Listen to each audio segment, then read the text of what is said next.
Aabot na sa 72 magsasaka sa Barangay Odonel, Capas, Tarlac ang pinayuhang lisanin ang mga lupang kanilang sinasaka kaugnay ng isinusulong na proyekto ng Business Conversion and Development Authority o BCDA. Ito'y ayon mismo kay Barangay Captain Wendell Mercado. Ayon kay Kapitan na ipamahagi na ang abiso sa mga apektadong magsasaka. Ngunit marami pa ring nagtutungo sa barangay upang humingi ng paglilinaw dahil hindi umano nila alam kung saan sila lilipat at anong suporta ang matatanggap para sa kanilang kabuhayan. Sabi po kasi nila, meron naman compensation. Yun nga lang po, hindi po sila dumadaan dito sa barangay. Kung saan dumadaan po sila dito at nasasabihan po namin yung aming mga kabarangay, yung tension na babawas.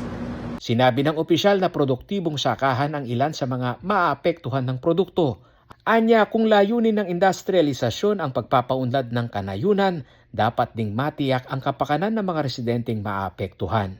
Sa naunang pahayag, sinabi ni BCDA President and CEO Joshua Bingkang na pag-aari ng ahensya ang lupang sakop ng proyekto at may kaukulang itong titulo. Nakalaan umano ang lugar para sa industrial development bilang bahagi ng programa ng pamahalaan para sa paglago ng ekonomiya.